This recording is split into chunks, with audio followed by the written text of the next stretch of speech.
The name of this exercise is between two arbitrary curves, and this exercise is part of the section called Create Variable Access Guide Operations.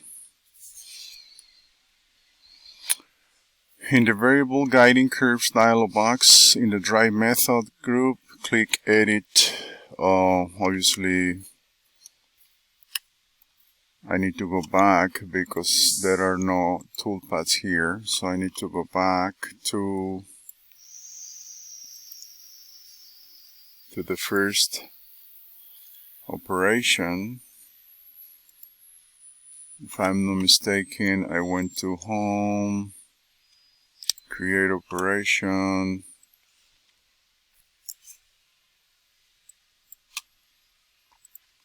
Home, Create Operation, and then I selected multi-axis here, and then I selected Variable Guiding Curves, and then on Program I went Program equals Program, and then Ball Mill, and then the geometry is a workpiece, and then the method is Mill Finish.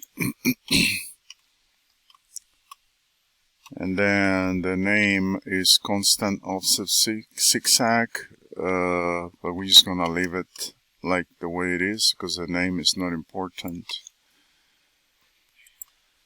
And then we click OK.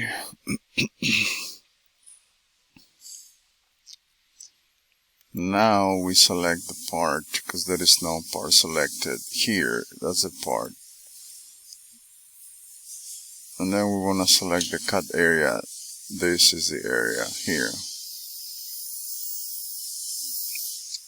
And then click OK, Guiding Curve Method.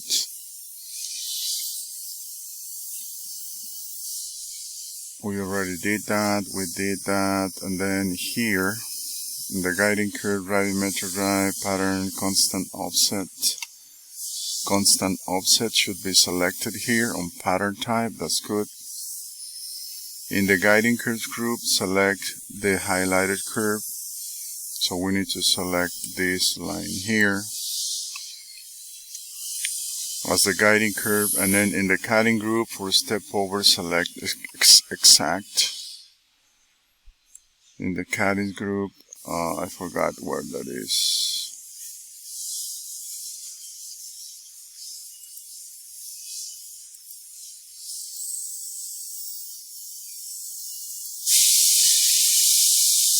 Okay, step over. In the guide group, select constant pattern. Use in the cutting group for step over, select exact. That's good. But it's not the cutting group. It's actually the pattern setting. And then here we're going to select 50%, 50% according to the exercise. And then we're just going to generate the toolpath.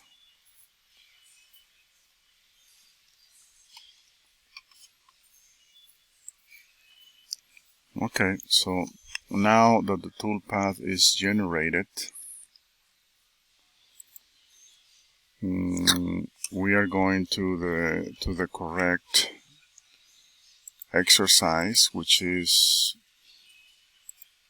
between two arbitrary curves. It says in the variable edit in the variable guiding curves dialog box in the drive method group, click edit. That's not correct. It's not accurate. That information is no longer correct. In the guiding curve drive method dialog box in the drive geometry group, for pattern type, select morphing.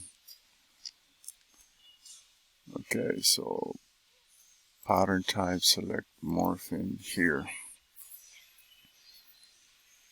Morphing creates a streamlined type of path without the need of without the need to specify intermediate flow and cross curves or to project back to the cut area.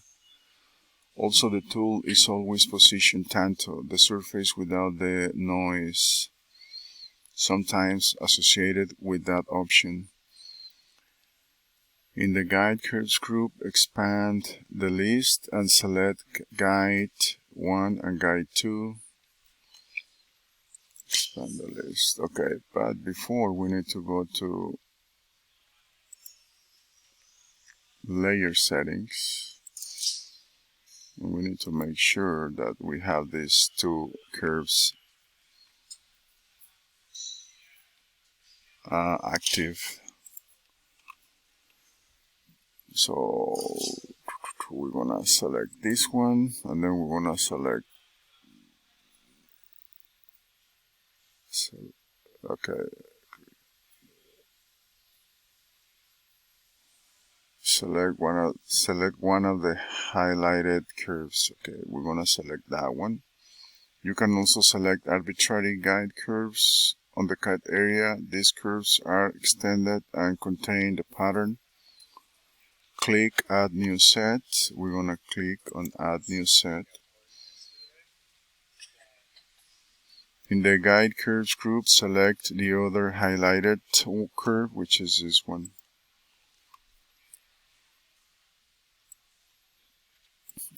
Click OK. We don't have to click OK. In the Variable Guiding Curves dialog box, in the Actions group, click Generate.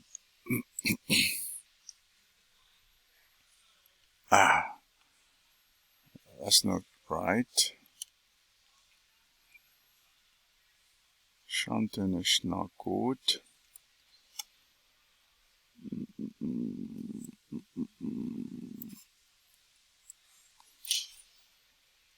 Guiding curve. Guiding curve.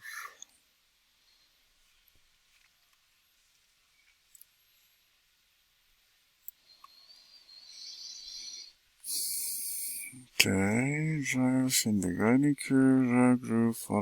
Select morphine. Morphine is there.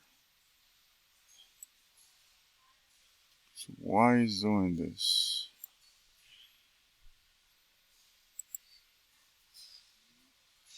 Is it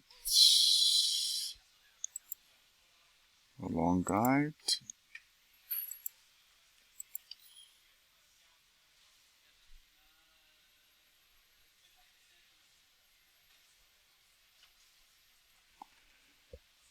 From where to worse guide 2. Let's see what happens. We change this.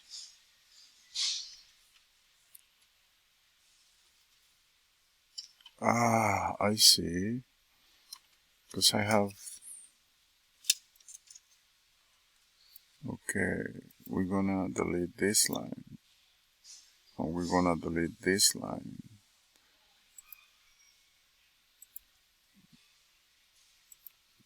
So we're gonna select this line. And then we're gonna select this line here. Then we generate. Okay, that's more like it. Because I had three curves. That's why the toolpath was going crazy. Okay, that's it. Basically, that's the end of this exercise called Between Two Arbitrary Curves. We're gonna say OK to save the operation, and we're gonna stop right here.